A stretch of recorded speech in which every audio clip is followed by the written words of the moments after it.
So now that we know what the good fats and the bad fats are, how do we get them in our diet? Avocados are good, butter is bad, but what else is there to it? So just as a reminder, the bad fats are cholesterol, trans fats, and saturated fats. Cholesterol first. Remember that for cholesterol you need to have less than 300 mg per day. So if you look at this table of cholesterol in selected food, let's see what patterns we can see. So in this table, which comes from your textbook, I've put a line here at those foods which have 20% or less than 20% of the upper level. So these are foods where if you eat 5 or fewer servings per day, you are going to be just fine. And for most of these, you can see that you could actually have a lot more than that. So many of us think of cheese and dairy products as being bad for you because they have high cholesterol. But as you can see, it's not that bad. You can have quite a bit with it. And also the margarine and vegetable oil has none. It's not a risk. Where you get to the point where it gets to be between 20 and 100% of the upper level is with the meats. So pork and beef have some, but they're not at the top of the list. Salmon actually has a pretty high cholesterol content. Note too that the portion size is 3 ounces. 3 ounces is about 1/5 of a pound. When you go to the steakhouse, you usually get a minimum of 8-ounce steaks or half a pound. And of course for the quarter pounder burgers, etc., those big ones, they're going to have more than that. Look at the eggs.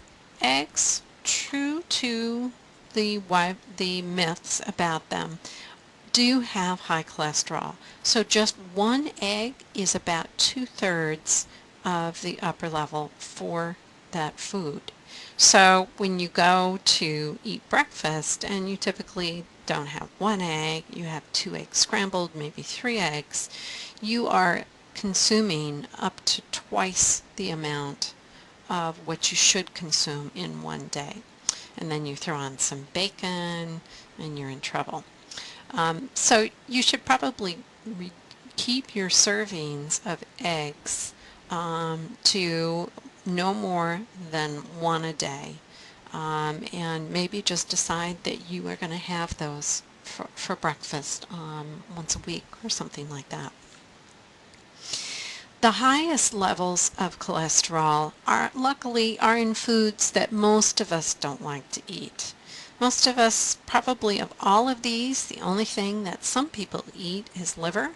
Liver is very high in a lot of fat-soluble vitamins, and so for that reason it's a good food to consume, but it comes at a price. Like eggs, that's something that you should not eat more than once a week. So looking through this, you'll see that everything on here is either meat or a dairy product or eggs. So in conclusion, when you are eating meat, fish, or eggs, just try to limit it to no more than, say, 1 serving a day would be fine. This is where the Mediterranean diet pays off. One thing that you'll notice is that there are no plants in that list.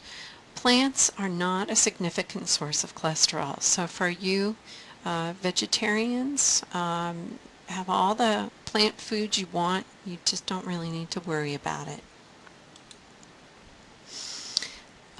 Lipids. The other bad fats are the trans fats and the saturated fats. So where do they come from?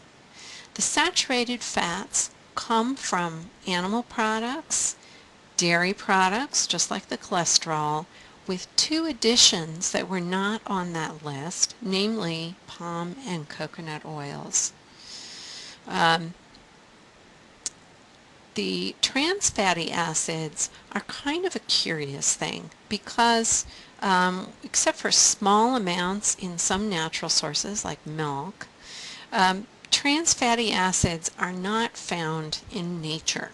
They are made artificially, and once it was discovered how bad trans fatty acids were for us, it used to be that margarine was believed to be healthier than butter because of the cholesterol content in butter that's absent in margarine, which comes from plant sources.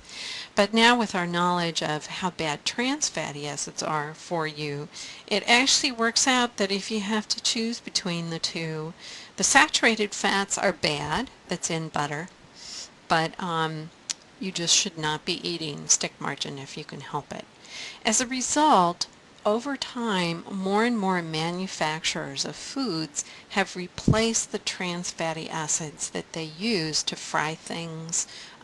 It makes great pie crust, so they have found substitutes for the trans fatty acids that allow them for baked goods. However, there are still some food manufacturers that are using it, so you need to keep an eye on it. So, good fats. We want more omega-3 fatty acids in our diet. How do we do that?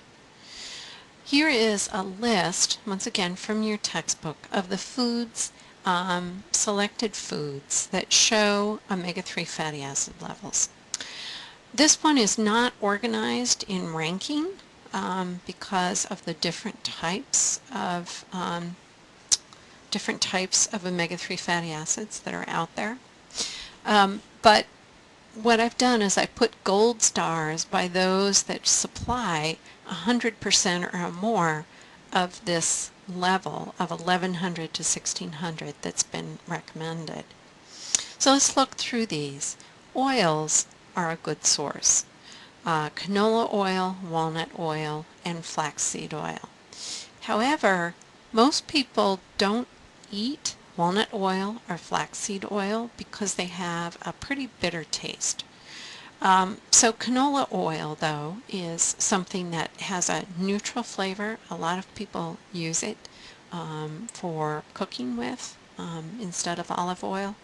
And that has 1,300 milligrams, which is within the range of what you should have.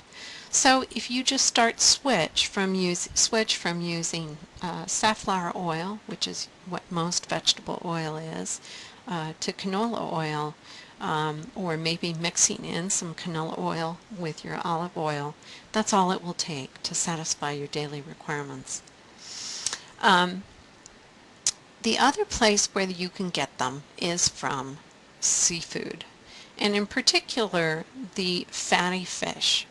So mackerel, and then the oils that are extracted from fish itself. So you can still buy cod liver oil, and you can buy now salmon oil, which are enriched sources of omega-3 fatty acids. And these are present, probably not as a bottle form because of their fishy smell and taste, but in pill form in a gelatin capsule. But if you want to get 100% of the RDA from your food, pretty much the only thing that's available for you is mackerel. Not many people like mackerel. Luckily, there are some other foods that we do like to have. Soybean oil, where you can get almost all of the daily requirements from a single serving. Once again, these are 3-ounce servings, so if you eat more than that, then you can get the required amounts in one day without taking a supplement. So what are they again? Salmon, lean fish. Now these are the white fish that you find in the store, and shrimp. A lot of people like shrimp.